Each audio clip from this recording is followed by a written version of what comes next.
Ya. Ahí están viendo mi pantalla, ¿cierto? ¿Se me escucha?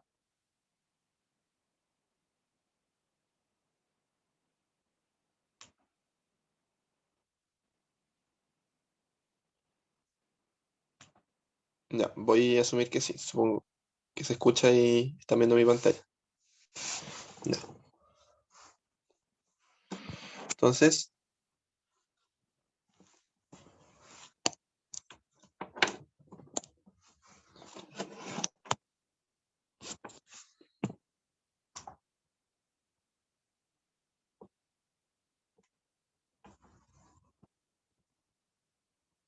mm, ah,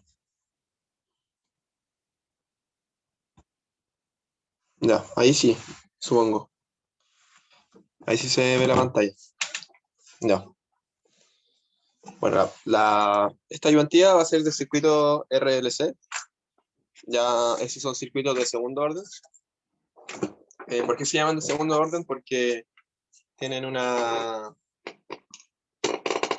ya no están descritos por una sola ecuación, o sea, una ecuación diferencial de primer orden, sino que ya es de segundo orden, ¿ya?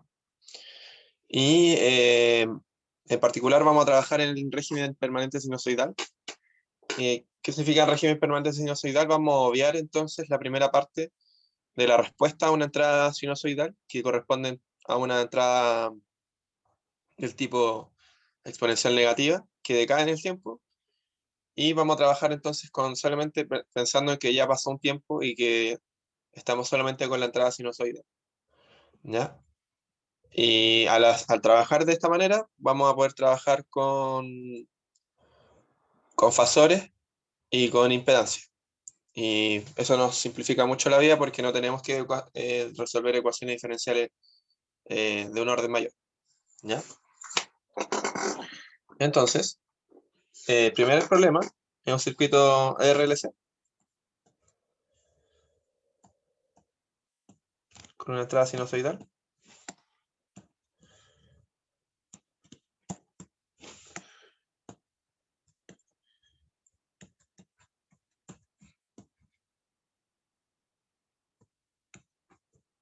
¿Cierto? Y bueno, la primera parte nos pide encontrar una dedo general, ¿ya? Vamos a dejar todo expresado en función de R, L, C y B, ¿ya? Pero R es 9 ohm, C es 10 a la menos 3 faradios, L es 0,1 henrios, y el voltaje es 100 coseno 22 pi por 50t más 85 grados, ¿ya? ¿Qué es lo primero que sabemos en este circuito? Sabemos que tenemos una corriente que es igual para todos, o sea que I, denotemos I como corriente, es igual a la corriente pasa por el condensador, que es igual a corriente que pasa por la inductancia, ¿ya? Y por la resistencia también, ¿ya? Además sabemos que, como lo hemos visto las ayudantías pasadas, sabemos que la corriente que pasa por un condensador está dado por el valor de ese capacitor o condensador ah, por la derivada del voltaje, ¿cierto? Y en el caso de la inductancia es algo similar, pero en el caso, o sea, se da para el voltaje. O sea, que el voltaje en la inductancia igual al valor de la inductancia por la derivada de la corriente que pasa por esa inductancia, ¿ya? Si hacemos LBK en el circuito, vamos a tener que el voltaje que cae en la resistencia, más el voltaje que cae en el condensador, más el voltaje que cae en la inductancia, va a ser igual al voltaje de la fuente, ¿cierto? Y Entonces, vamos a tener que I por R más el voltaje en el condensador más L por DIL ADT es igual al voltaje, ¿cierto? Además, como de esta ecuación de arriba, o sea, como la corriente es la misma para todos, tenemos que I sub C es igual a I sub L, ¿cierto? Y en particular, si ambos son iguales, si a ambos lados multiplicamos por L y dividimos por C, esta igualdad se sigue manteniendo, ¿ya? Y entonces podemos derivar con respecto al tiempo y nos va a quedar que DIC ADT por L partido en C es igual a DIL ADT por L partido en C, ¿cierto? Y sabemos que IC, ¿cierto? Por esta relación que tenemos acá arriba, sabemos que IC es la derivada o sea, claro, es C por la derivada de B sub C, ¿cierto? Entonces, en particular, IC dividido en C es igual a la derivada de BC a dt. ¿Ya? Y si nos fijamos acá, tenemos justamente eso. O sea, esto derivado nuevamente. Lo vamos a correr para acá. Si esto uno lo deriva nuevamente, nos queda que 1 partido en C por la derivada de IC a dt es igual a la segunda derivada del voltaje en el condensador con respecto al tiempo. ¿Ya? Y eso es justamente lo que tenemos acá. Esto es lo que tenemos aquí, en esta parte. ¿Ya? Y entonces teniendo eso, tenemos que la segunda derivada del voltaje con respecto al tiempo por L es igual a dL de la derivada de la corriente en la inductancia con respecto al tiempo. Pero nosotros sabemos que de esta relación de acá, L por la derivada de la inductancia con respecto al tiempo es igual al voltaje en la inductancia, ¿cierto? Entonces, va a ser eh, B sub L por 1 dividido en C. ¿Ya? Entonces aquí podemos despejar una relación entre los voltajes en cada elemento. Tenemos que la segunda derivada de DC de voltaje en condensador con respecto al tiempo por L por C es igual al voltaje en la inductancia. ¿No?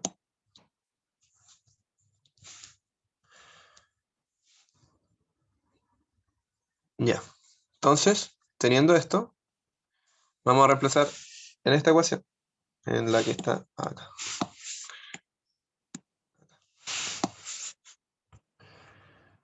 ¿Ya? Entonces nos va a quedar,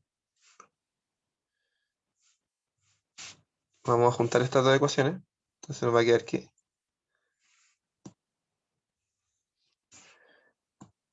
I por R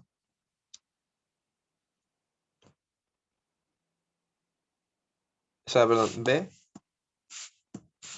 el voltaje en el condensador, en total, va a ser igual a I por R más BC más BL, que eso si lo despejamos va a quedar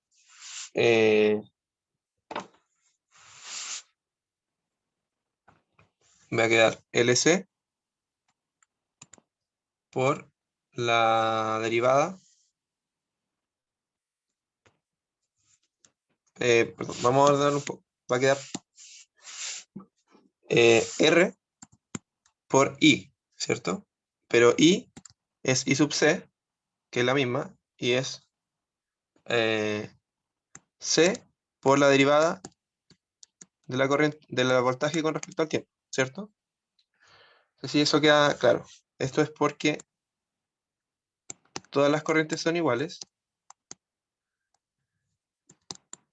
y I sub C, por la relación que está acá, es el voltaje, es C por la derivada del voltaje en el condensador, ¿ya? Y ahora vamos con el segundo término. BC es BC simplemente, lo vamos a dejar como BC, porque estamos definiendo toda la EDO para el voltaje en el condensador. Y B sub L, que es lo que habíamos despejado anteriormente, va a ser la segunda derivada del voltaje en el condensador por L por C. Ya. Entonces, acá encontramos una EDO, ¿cierto? La podemos normalizar dividiendo todo por LC. Nos va a quedar el voltaje dividido en LC. Va a ser igual a la segunda derivada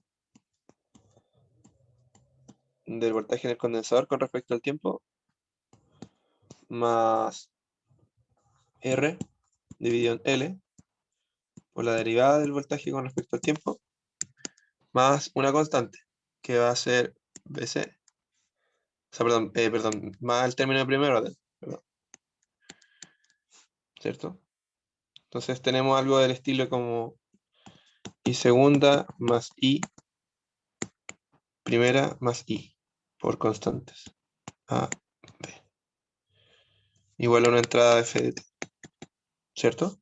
Y esto en EDO ustedes lo han visto que tiene eh, que va a tener una respuesta exponencial y otra que va a depender de la entrada, ¿cierto? En particular va a tener la respuesta homogénea de esta EDO, va a ser algo del estilo eh, oscilante, pero con una exponencial negativa, dependiendo de los valores de L y de R, de L y de C, va a tener una, un polinomio característico que nos va a dar una respuesta del tipo E a la menos alfa t por un coseno más un seno, ¿cierto? Más eh, una respuesta que depende de la entrada, que en este caso es una entrada sinusoidal, que nos va a quedar algo del estilo coseno de algo, ¿cierto? Entonces, ¿por qué hice esto? ¿Por qué se llama circuito de segundo orden? Se llama circuito de segundo orden porque tienen asociada, si uno hace el despeje de las ecuaciones diferenciales de cada elemento, van a tener una, una EDO de este estilo, ¿cierto? Una EDO de segundo orden, ¿ya? Y, eh, y bueno, en el caso de que fuesen, por ejemplo, circuitos no en serie, sino que en paralelo, por ejemplo, un circuito de este estilo, en ese caso queda también queda una EDO de segundo orden, pero con respecto a la inductancia, a la corriente en la inductancia, ¿ya?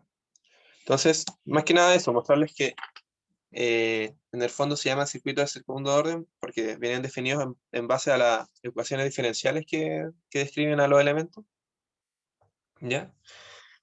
Y cuando nosotros trabajamos en régimen permanente sinusoidal, el régimen permanente, como bien dice su nombre, va a considerar solamente el régimen eh, permanente.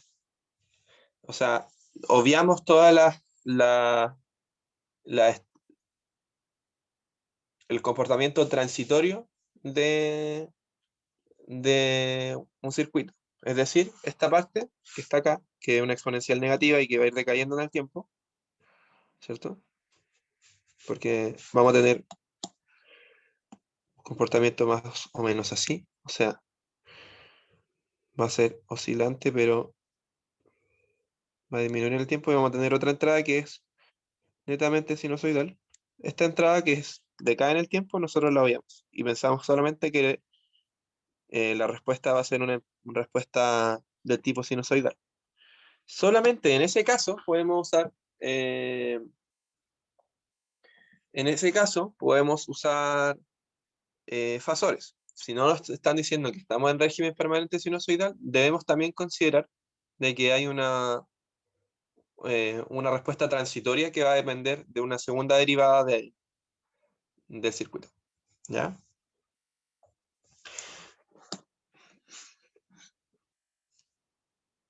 Entonces, considerando que hay régimen permanente sinusoidal, vamos a resolver las siguientes partes de este problema. Y alguien preguntó, ¿en serie función de BC en paralelo IL? Sí, efectivamente. Ya.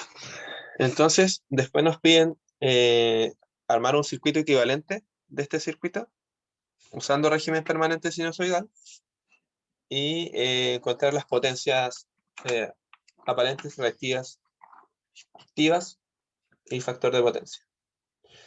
¿Ya? Entonces, como lo habíamos visto en la clase pasada, nosotros tenemos este circuito, está así, una fuente sinusoidal, una resistencia, una inductancia, bueno, en verdad da lo mismo, está todo en serie, así que da lo mismo. O sea, inductancia, capacitancia, un R, un L en C y un L. ¿Ya? Entonces, esto está en el dominio del tiempo. ¿Ya? Y nosotros queremos pasarlo al dominio fasorial. ¿Ya? El dominio de la frecuencia. Para hacerlo, primero que nada, aplicamos la transformada fasorial al voltaje, a la fuente de voltaje, y también tenemos que pasar las inductancias, condensadores y resistencias a un elemento común que se llama impedancia, ¿ya? Que también está en el dominio de la frecuencia, ¿ya? Entonces, como vimos la semana pasada,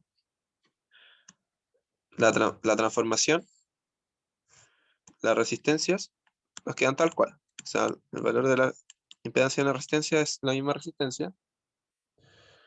Eh, las inductancias van a quedar de la forma J por omega por L, y las capacitancias van a pasar a ser 1 partido en J omega por C. ¿Ya? Entonces, reemplacemos. Ya. Bueno, la resistencia era 9, así que sigue siendo la misma. La inductancia va a ser J por 2pi por 50 por 0.1, que eso nos va a dar 10 pi J. Y esto nos va a quedar, bueno, eso si multiplicamos por J arriba y abajo, simplemente es menos J dividido en 2pi por 50 por el valor de la capacitancia, que es 10 a la menos 3. Y eso es menos 10 J dividido en pi. ¿Ya? ¿Hay alguna duda hasta ahora?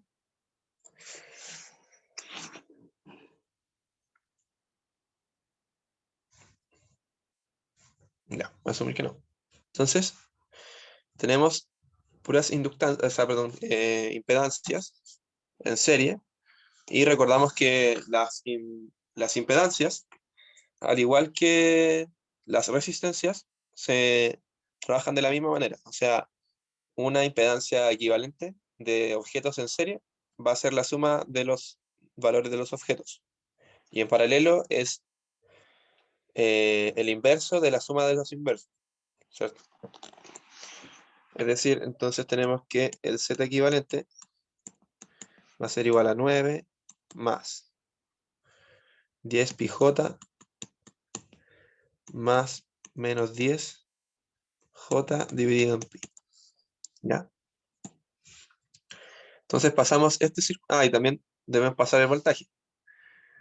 Voltaje en el tiempo lo pasamos a voltaje fasorial.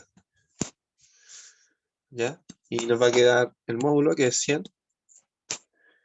Y dijimos que el módulo era 100 coseno de, bueno, va a ser 100 coseno de 2pi por 50t, entonces va a ser 100 eh, ángulo 85, ¿cierto? Ya, ya. Entonces, tenemos ahora un circuito equivalente.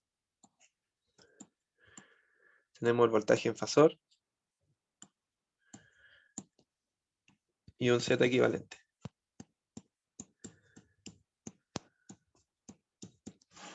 ¿Ya? Ahora, vamos a pasar este Z equivalente desde coordenadas cartesianas, porque esto está en cartesiano. Recordemos que es de la forma, cuando está en cartesiana, es de la forma A más BJ. ¿Ya? Y polar es del estilo A ángulo phi. ¿Ya? Entonces, recordamos, como lo vimos en la clase pasada, cómo pasábamos de un valor cartesiano a polar y polar a cartesiano. Ya, para pasar de cartesiano a polar, como tenemos Z equivalente, vamos a sacar el módulo, que en este caso sería el, la raíz de la parte real al cuadrado más la parte imaginaria al cuadrado.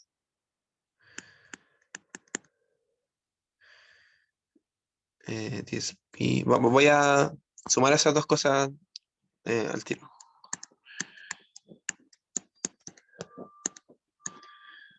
Y esto al cuadrado. ¿Ya? Y eso nos va a dar 29.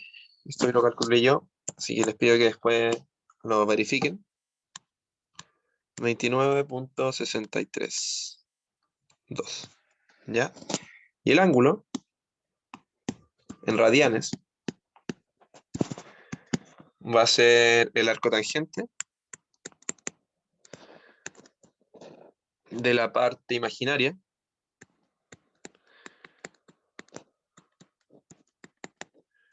dividido en la parte real. ¿Ya? Y eso nos da 1.262. Y esto para pasarlo a un a grados, en grados. Entonces nos va a quedar, lo multiplicamos por 180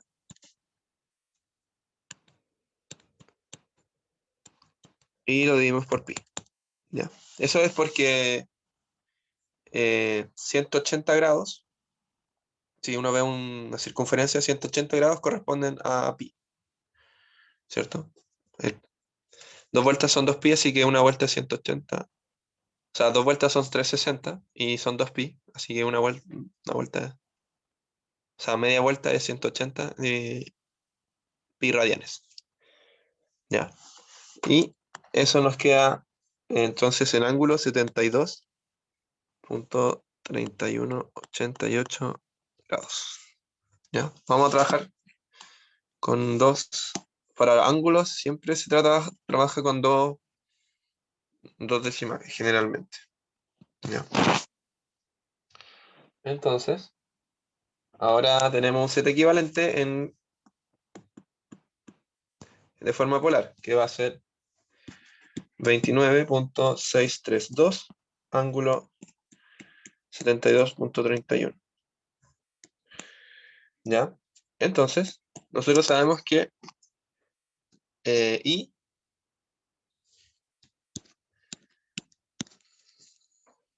es igual a...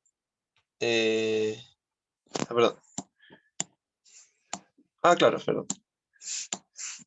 I es igual a B dividido en Z, ¿cierto? Entonces nos va a quedar 100, ángulo 85, dividido en Z, que va a ser 29.632, ángulo 72.31. Y recordemos que para operar con fasores, eh, los, las divisiones entre dos elementos, dos números que están en fasor, va a ser la división de las amplitudes y la resta de las fases. ¿Ya? Entonces va a ser 3. A ver, un fallo en el lápiz. Ahí sí. Va a ser 3.3747, ángulo 12,68. Ya. Entonces, ahora tenemos la I en forma fasorial y la queremos en el dominio del tiempo. Entonces, simplemente hacemos las antes transformadas, nos va a quedar 3.3747 coseno de 4, o sea, perdón, de 2pi por 50 por el tiempo más 12.68 ángulo. ¿Ya? ¿Hay alguna duda hasta ahora?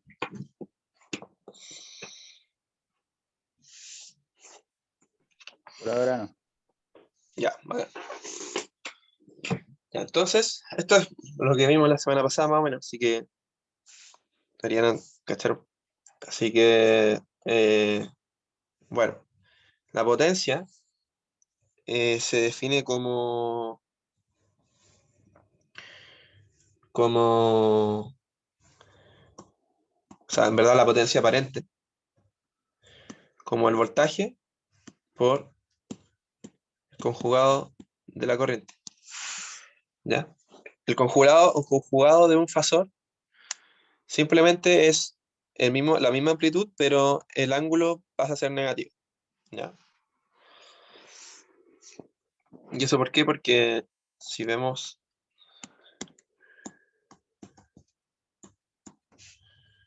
un número, por ejemplo, en este es el eje real, el imaginario, y vemos un número independiente que si ahora lo hago conjugado, que sería este mismo número, ese sería el conjugado del que está arriba. La amplitud no cambia, pero sí la fase se vuelve negativa. ¿Cierto? Entonces hacemos la multiplicación. Y esto se cumple para valores RMS. ¿Ya? Esto si es que V y son RMS. ¿Ya? Pero si es que no son RMS, o sea, si estamos trabajando con el valor de amplitud máxima, se cumple que S es igual a B por I conjugado medios. ¿Ya? Ya, vamos a trabajar como si fuese voltaje en RMS, pero por favor tengan cuidado a la hora de resolver los ejercicios. Y si es que no indica que son en RMS, piensen que es con la amplitud máxima y deben dividir por 2. ¿Ya? Yo hice los cálculos en RMS, así que voy a hacerlo como si fuese así, pero Ojo que aquí deben tener cuidado, ¿ya? Si es que dicen RMS, sirve la izquierda, y si no, deben trabajar dividiéndolo por dos, ¿ya? Ariel, Ujú. ¿y cómo sé si son RMS o no? Debería decírtelo en el enunciado, Ah, ya, gracias. ¿sí? Recordemos que el RMS es como una medida, es como una integral del voltaje total. No sé si se acuerdan de eso.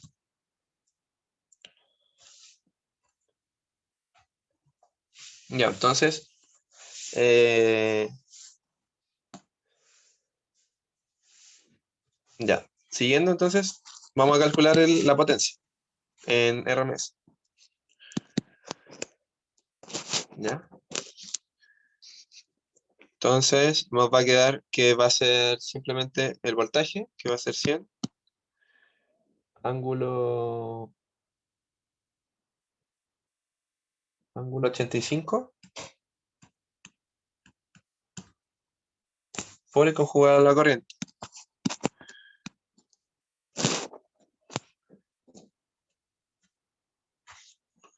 Por el conjugado de la corriente, que nos va a dar...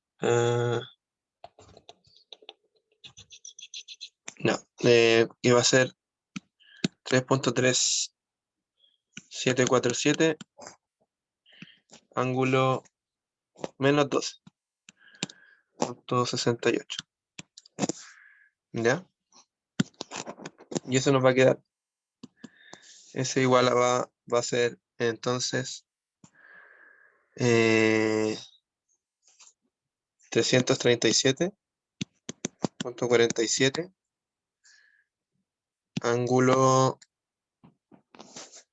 72.31, ¿cierto?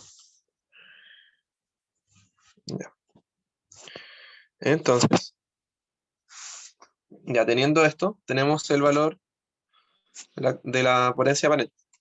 Y la potencia aparente se define como un número complejo que contiene tanto la potencia activa como la potencia reactiva.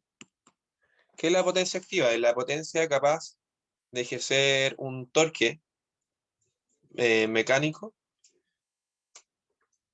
y la potencia reactiva es la potencia que es la potencia que se guarda tanto en los campos eléctricos como campos magnéticos de un circuito, ¿ya? Generalmente nosotros en el mundo eléctrico queremos que ojalá se utilice la mayor cantidad de potencia activa generalmente, porque es la potencia capaz de realizar un esfuerzo físico, ¿ya? Después cuando vean quizás líneas de transmisión o cosas así, van a darse cuenta de que ojalá sea casi pura potencia activa la que se utilice, porque esa es en el fondo la que nosotros podemos utilizar eh, para hacer un trabajo, ¿cierto? Para ejercer no sé, un funcionamiento de una máquina o qué sé yo, ¿ya? Entonces, eh, ¿cómo sacamos el P y el Q? Nosotros tenemos que,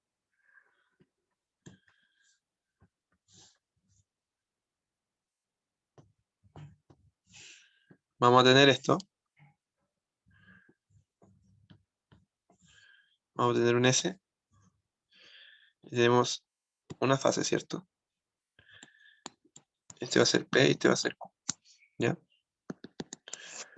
Entonces, si tenemos S como fasor, para sacar P y Q, P va a ser el módulo de S por el coseno del ángulo, y Q va a ser el módulo de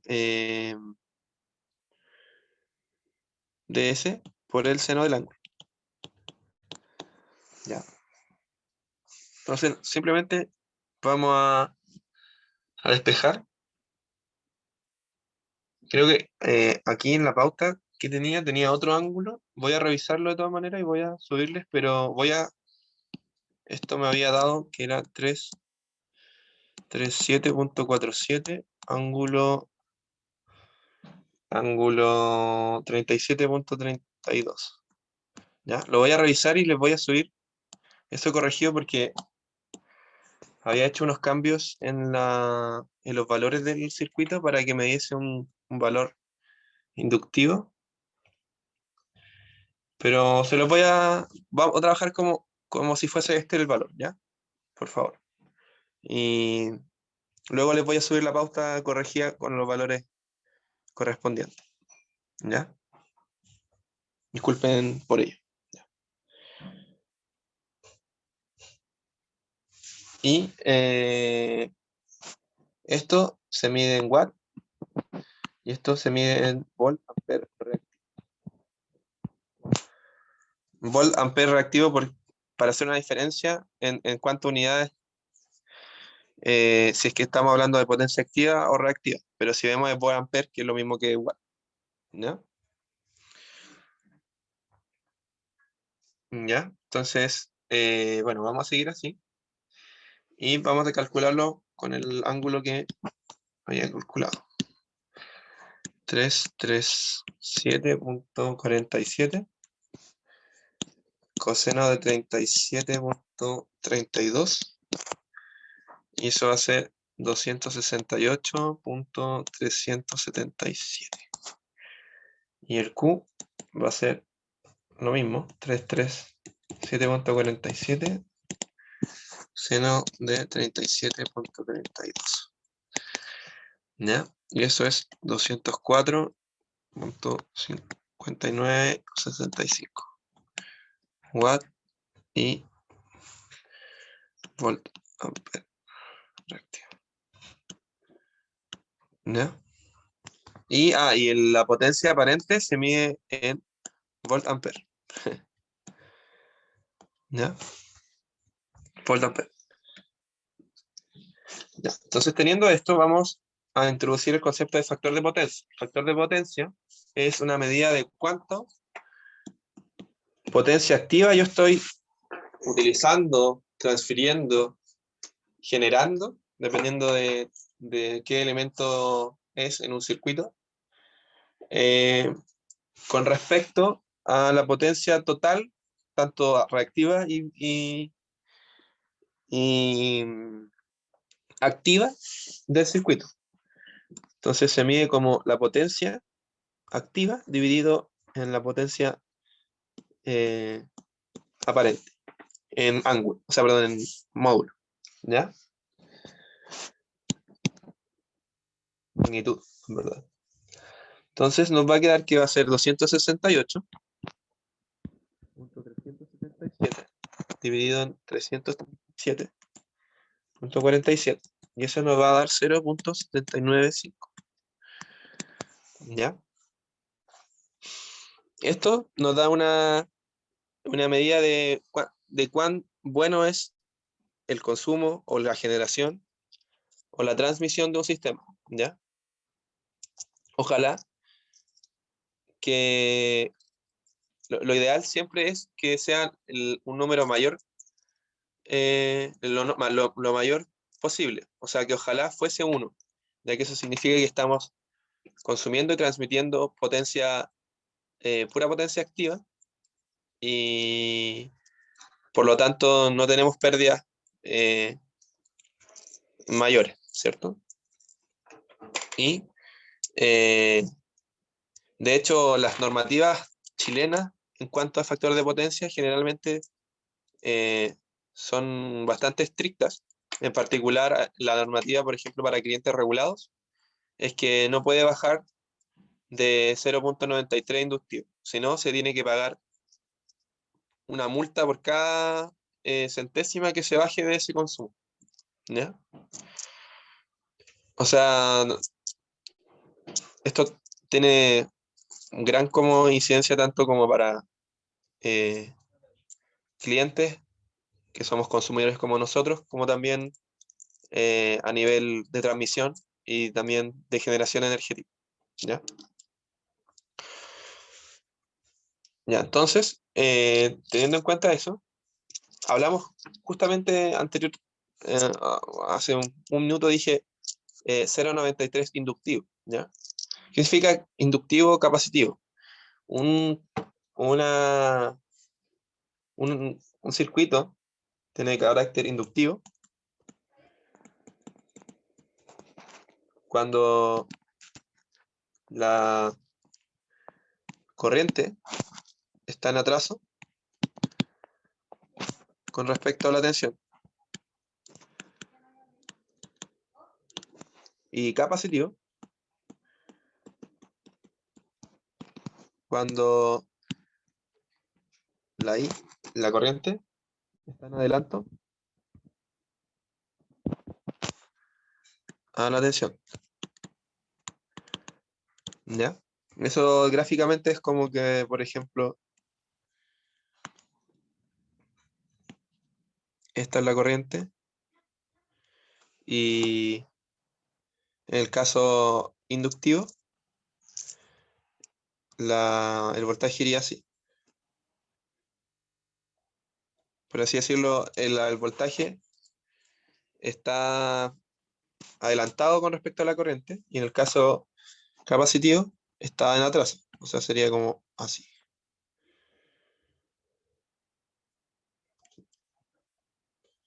En verdad me quedo medio feo, pero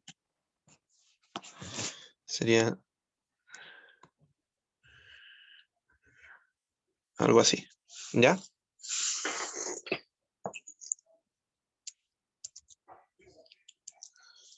Claro. Bueno, en verdad en el fondo es una medida con respecto, o sea, una medida en el fondo de cómo se comporta la corriente versus el voltaje. ¿Ya? Tensión o voltaje, que es lo mismo. Tensión. ¿Ya? Entonces, ¿esto qué implica? Que la potencia reactiva es mayor que cero y esto implica que la potencia reactiva sea menor que cero. ¿Ya? Entonces,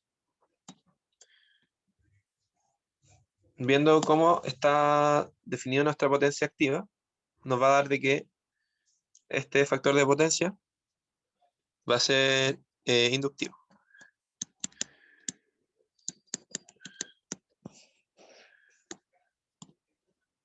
Ya.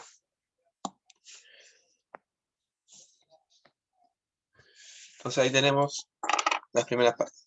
Y luego nos dicen como en el caso resistivo el voltaje está en fase con respecto a la corriente. Efectivamente, sí, porque eso significa en que tenemos que, o sea, generalmente,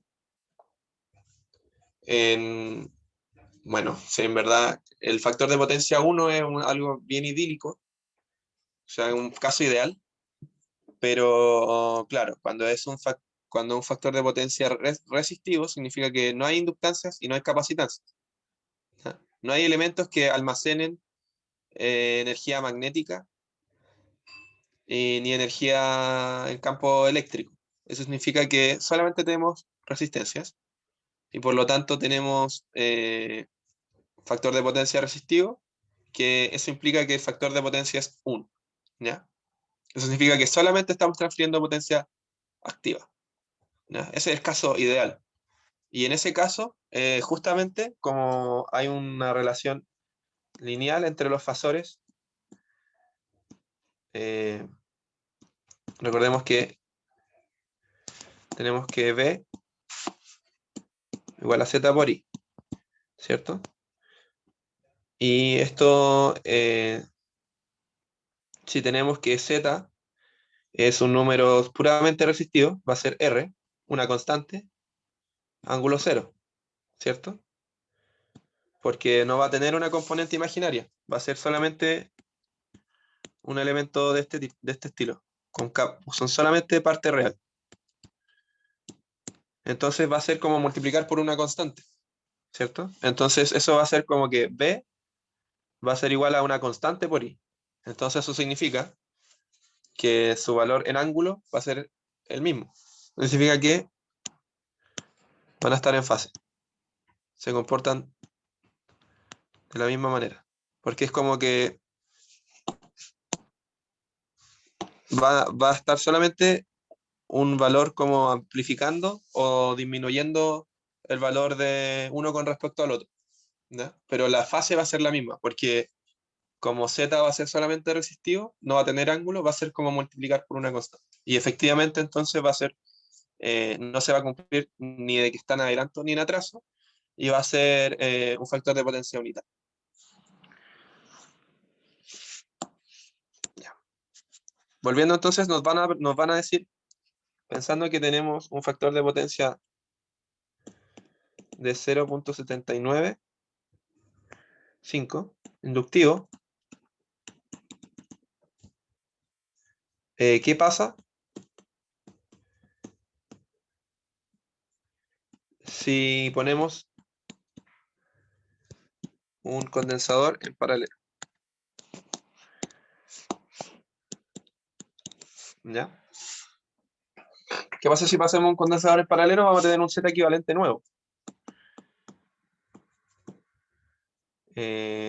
2, que va a ser, como recordamos, la impedancia se comporta igual que la resistencia en cuanto a su operación entre ellas. Entonces va a ser 1 dividido en el Z equivalente antiguo, más 1 dividido en la capacitancia, o sea, la impedancia asociada a la capacitancia, que va a ser menos J dividido en 2pi por 50 por un C. En este caso C yo ocupé un 10 a la menos 2, ¿ya? Para ver cómo se comportaba. Bueno, voy a poner el resultado simplemente. Esto nos va a dar 0.1287 menos 3.5413 J. Y esto si lo pasamos muy rápidamente a polar, como lo habíamos visto antes, va a ser 3.5436 ángulo 87.91 menos 87.91. ¿Ya? Entonces ese nos va a quedar V por I conjugado. Esto es, recordemos que es RMS. Ojo, voy a ponerlo en el enunciado, pero todo esto es pensando en RMS. Y si no sería dividido en 2. ¿Ya? Pero no, estamos pensando que es RMS. ¿Ya? Pero I conjugados es B conjugado. O sea, perdón, B dividido en Z. Y todo eso conjugado. ¿Cierto? Entonces nos va a quedar que esto es 100 ángulo 85 por 100 dividido en 3.5436 ángulo menos 172.91. ¿Ya? Y eso nos va a quedar 282.1.988 ángulo 87.91. Ya, ya, tenemos esto. Entonces sacamos el factor de potencia. Recordemos que el factor de potencia es P dividido en S. Pero P es S por el coseno del ángulo. Y ese es S. Así que nos va a quedar solamente el coseno del ángulo. Y eso va a ser coseno de menos 87.91. Y eso es igual a 0.303.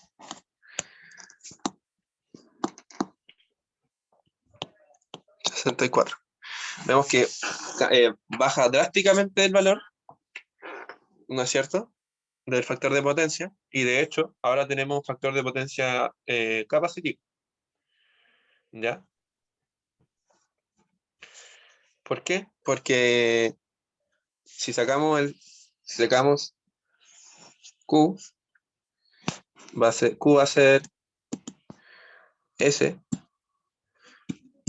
por un seno del ángulo. Este es un número real, Así que simplemente va a ser un valor. Y el seno de menos 87,91 es negativo. Si vemos gráficamente, menos 87 va a ser como algo así. Muy cercano a 90, a menos 90, pero va a tener un imaginario negativo. Entonces va a ser un comportamiento Q, un factor de potencia capacitivo. ¿Ya? Entonces, al aumentar, al tener un banco de condensadores o un condensador en paralelo, nosotros lo que vamos a hacer es bajar el factor de potencia y podríamos llegar incluso a tener un factor de potencia capacitivo dependiendo de cómo se comporte de qué valor sea el valor de esos condensadores. ¿Ya? Y quería proponerle entonces un ejercicio propuesto de cómo se comportaría en el caso de que en vez de poner una capacitancia, un condensador, perdón, en paralelo, pongamos entonces un reactor en serie, ¿ya? Y que jueguen con eso para ver cómo funciona y cómo cambia entonces el factor de potencia, ¿ya? Y entonces, eh, proponer también entonces como si tenemos un factor de potencia, por ejemplo, 0,99 en un circuito, ¿cómo, o sea, perdón, 0,90 por ejemplo, usando que somos clientes regulados, y queremos tener 0,93 para poder cumplir con la norma y no pagar de más? ¿Cómo podríamos arreglar el circuito para que esto se cumpla? ¿Ya? El circuito podría ser nuestra casa, pues, como dependiendo de cómo se comporte cada elemento. ¿Ya? ¿Tienen alguna pregunta hasta ahora? Bueno, para si no hacer la P2, que nos va a quedar poquito tiempo, pero por último se los dejo grabado. Por ahora no tengo preguntas. Ya, ya, perfecto.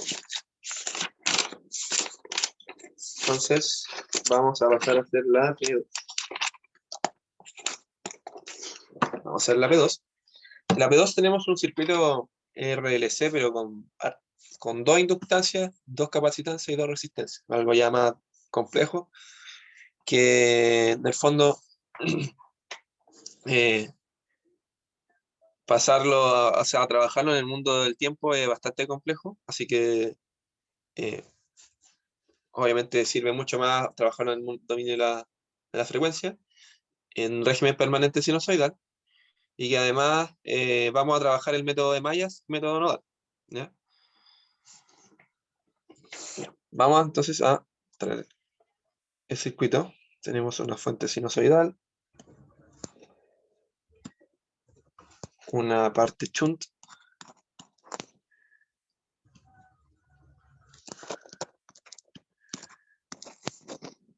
una inductancia,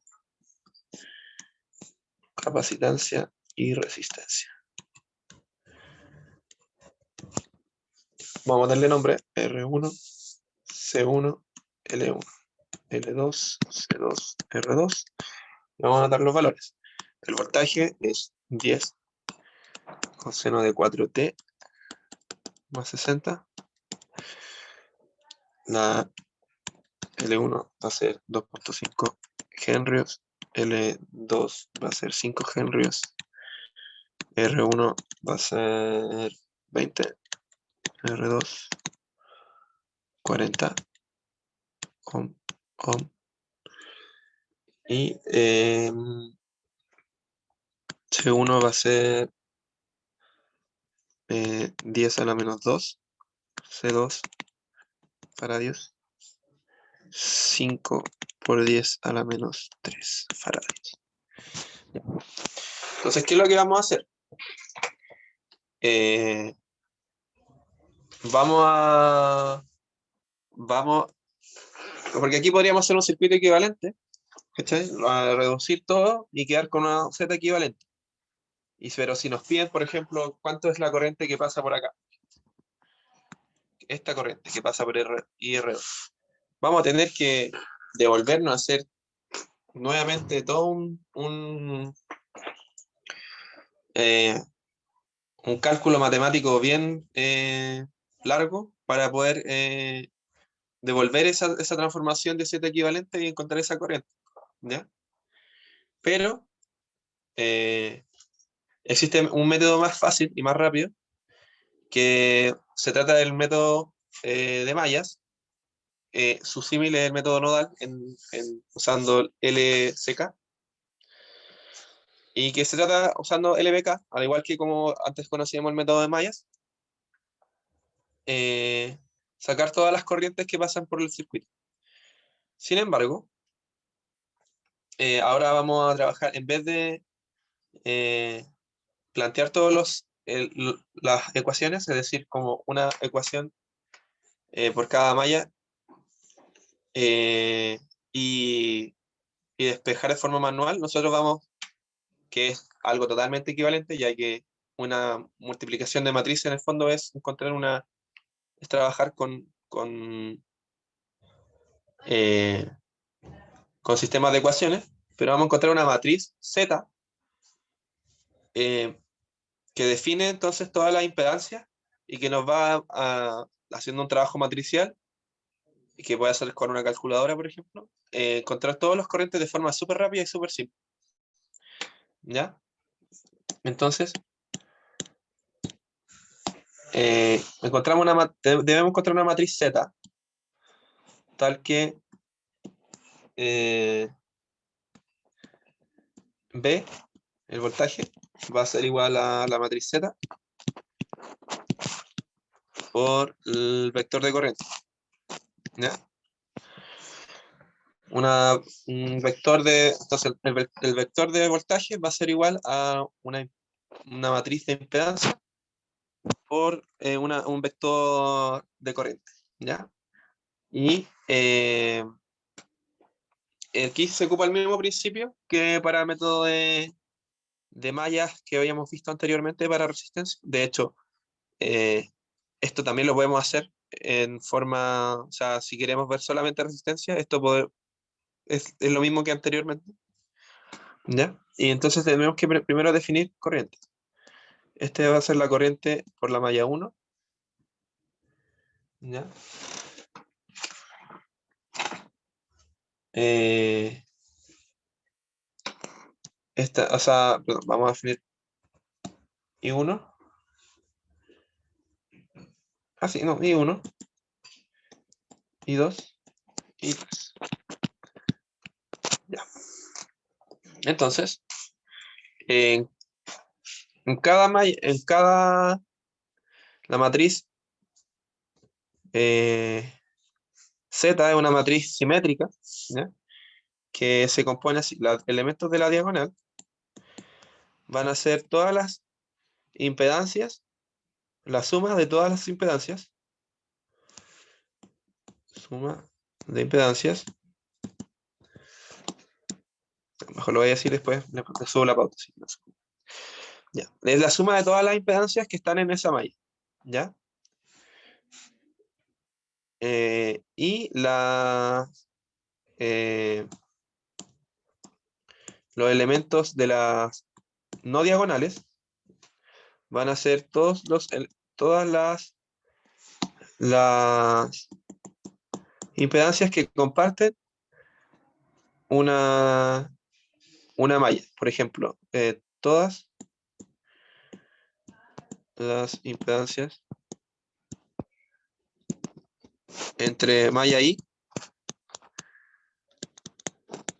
y malla J. Y la gracia es que Z y J es igual a ZJI.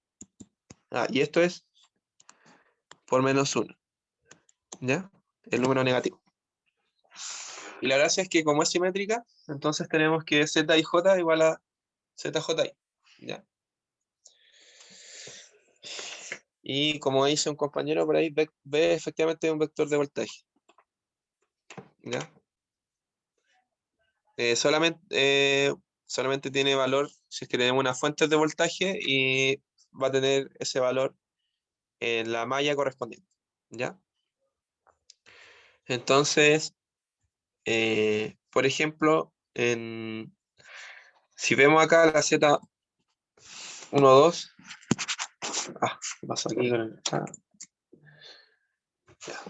Si vemos que Z12 igual a Z21, ¿y cuáles son los que comparten 1 y 2? Va a ser esta y esta, ¿cierto? Entonces va a ser R1 más J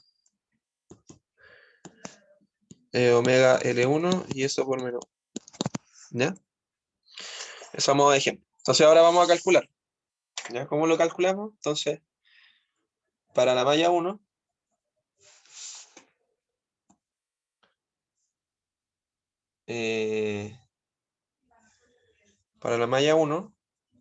vamos a tener que R, vamos a tener, ¿cuáles son los elementos que tiene la malla 1? Va a tener eh, esta y esta inductancia, ¿cierto? Entonces son todos elementos que están en la malla 1, ¿ya? Entonces, el ZI11 va a ser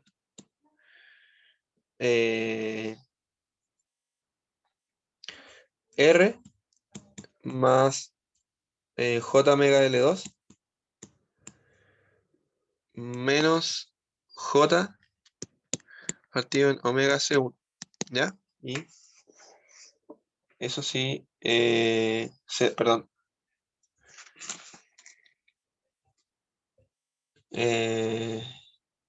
Eso va a ser, lo voy a poner nomás el resultado, que va a ser 20 más 20J menos 25J, eso es igual a 20 menos 5J, ¿ya? El Z12 va a ser solamente los elementos que comparten la malla 1 y 2, que va a ser R más C1, ¿cierto? Y eso con signo negativo. Eso va a ser entonces menos 20 menos 25J. Y eso va a ser menos 20 más 25J. ¿Ya? Y eso es igual a al Z21, porque obviamente comparten una sola misma inductancia, o sea, una misma sola impedancia, ¿cierto? Y el Z13, si vemos acá, la malla 1 con la malla 3 no comparte ningún elemento, así que va a ser 0. ¿Ya? Para la malla 2 aplicamos lo mismo. Ya tenemos Z12, o sea, 21, porque lo calculamos recién. El Z22 va a ser R1 más J omega L1, ¿cierto? La que está acá. Más menos J dividido en omega C1, ¿cierto? Y eso nos da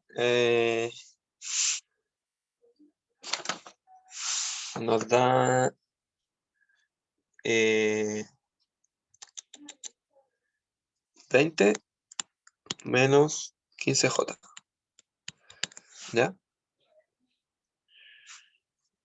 Y Z23, que es igual a Z32, va a ser igual a menos la que comparten 2 y 3.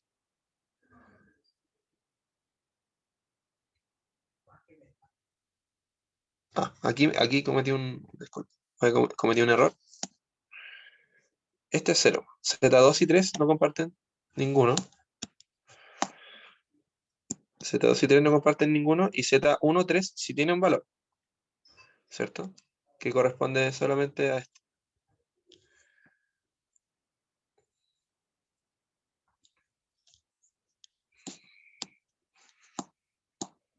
Que va a ser menos, entonces menos J omega L2, ¿cierto? Y eso va a ser menos 20. J. Ya. Y el Z23 y 32 no es 0, porque si vemos esta malla, no comparte nada con esta. Y el Z, entonces, para la malla 3 tenemos Z23 o Z32, Z13, falta solo Z33. Y eso va a ser, entonces va a ser J omega L2 más R2 más el de la condensador. Entonces va a ser J omega L2 más R2 más menos J dividido en omega C2. ¿Ya? Y eso calculando, eh, nos da 40 menos 30J. Ya.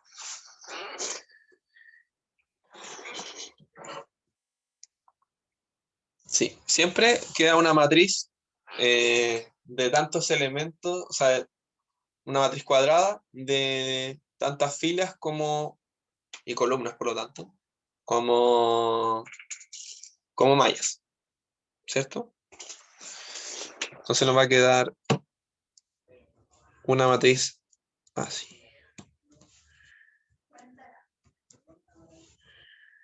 Nos va a quedar una matriz en que los elementos, ya, Z11 nos dio 20 menos 5J, ¿cierto? Nos da 20 menos 5J, el Z21 es menos 25 más 25J, el Z13 nos da menos 20J, ¿ya? Y bueno, Z23 el mismo, o sea, 21 más 25J. El de el Z22 nos va a dar 20 menos 15J. Y el Z33, o sea, 23 nos da 0, ¿cierto? Y lo mismo con acá. Y nos queda el Z13 que va a ser menos 20J. Y el Z33 que es 40 menos 30J. ¿Ya? Ese es Z.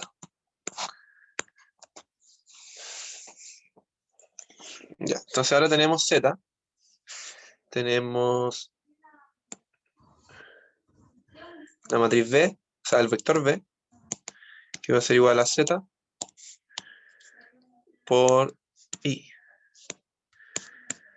Entonces, si nosotros queremos las corrientes, simplemente tenemos que, bueno, el vector de voltaje va a ser, vemos que la malla 1, que es la que está acá, en esta malla, tenemos una fuente de voltaje, en esta ninguna. En esta malla tenemos esta fuente, aquí no tenemos ninguna, aquí tampoco tenemos ninguna.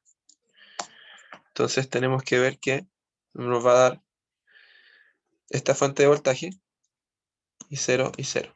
Y si estamos todos trabajando en cartesiana, o sea, si tenemos la matriz Z en cartesiana, el voltaje también tenemos que tenerlo en cartesiana. El voltaje es 10 coseno de 4t más 60. Eso en fasor es 10 ángulo 60. Y eso en coordenadas cartesianas va a ser 10 coseno de 60 más j 10 seno de 60 grados y grados. Y eso nos va a dar 5, porque el coseno de 60 es un medio, más 8.66 J, porque es raíz de 3 partido en 2.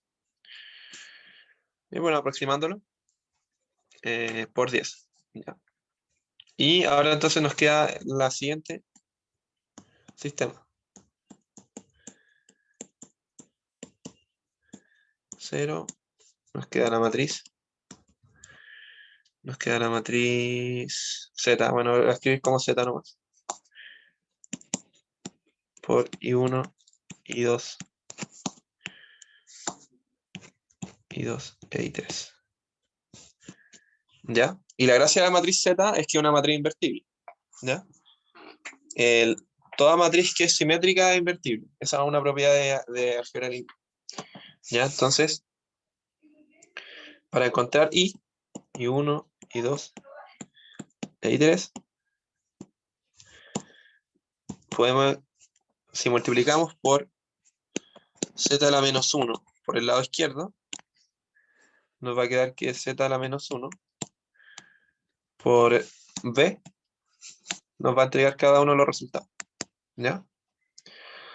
La inversa de la matriz, de una matriz imaginaria, bueno, hay calculadoras que lo hacen fácilmente, entonces no hay problema con eso. Y después multiplicamos con la matriz B, también en coordenadas cartesianas. Y eso nos va a dar el siguiente resultado. Nos va a dar que I1, o sea, la matriz I,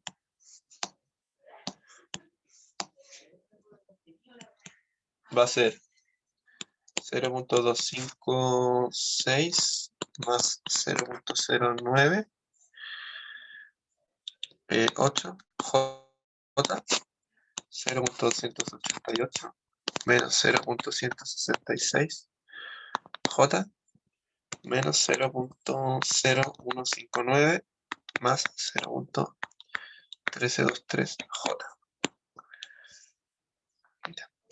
Y ahí encontramos las corrientes. Falta, obviamente, esto después pasarlo a Fasor, que nos va a dar un I1 igual a 0.274, ángulo 20,105, y 2, 0.3327, ángulo 30,06, y un I3 de 0.133, ángulo 83,15, negativo. Ya. Entonces ahí encontramos todas las corrientes.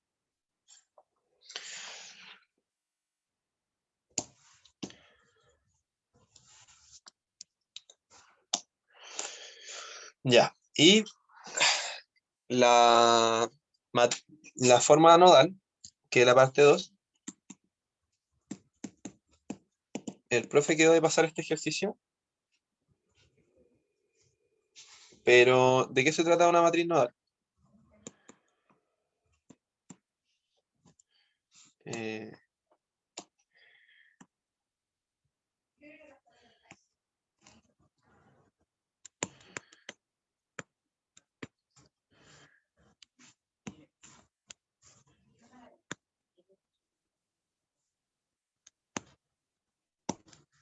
ya. Tenemos esta del I1 es 20,905 grados.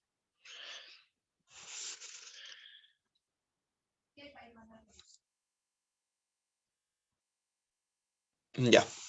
Entonces la gracia en método nodal es que vamos a tener, en vez de una matriz Z, vamos a tener que I es igual a una matriz I por un vector B. ¿Ya? Entonces ahora, en vez de encontrar la matriz Z, vamos a encontrar la matriz I, que es la matriz de admitancia. ¿Ya? ¿Y cómo se hace de esta manera? Entonces, al igual que el método de mallas, vamos a definir nodos. ¿Ya? Por ejemplo, este es un nodo, aquí hay otro nodo, y este es otro nodo. Este es como un nodo completo de acá.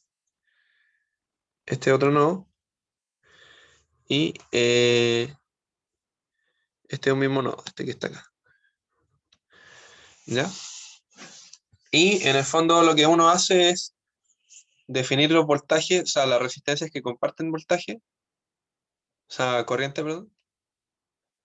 Y al igual que el método de malla, en este caso, por ejemplo, vamos a tener que, si definimos 1 y 2, por ejemplo, B1 menos B2, si definimos las corrientes hacia allá, va a ser eh, más la corriente que, o sea, estas dos corrientes por estas dos ramas, que va a ser por I1, por una admitancia 1, más voltaje 1 menos voltaje 2, por una admitancia 2, que este sería la admitancia 1, y todo esto, una admitancia 2, va a ser igual a voltaje corriente. Entonces así uno va a ir armando esa matriz, y también nos va a quedar una matriz que también tiene la forma eh, I1, 1, una matriz diagonal, con una diagonal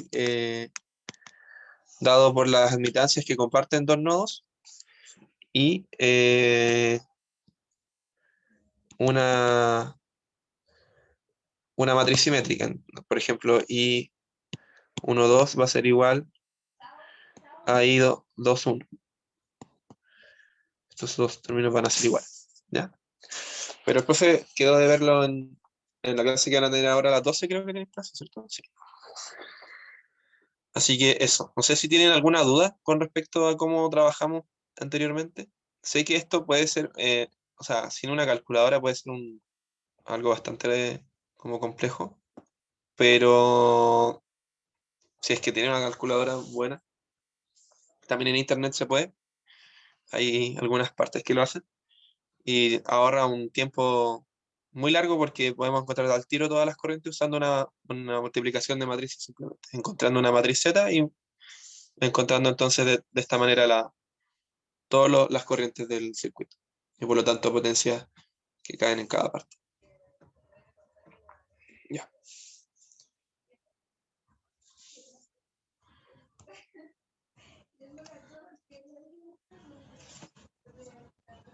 Entonces, dejar de compartir. Y nada, muchas gracias por asistir y voy a tratar de subir la pauta lo antes posible. Voy a hacer algunos arreglos que, como lo habíamos visto, lo había dicho, y algunos retoques y se las subo, ¿ya? Para que tengan para estudiar. Que estén muy bien.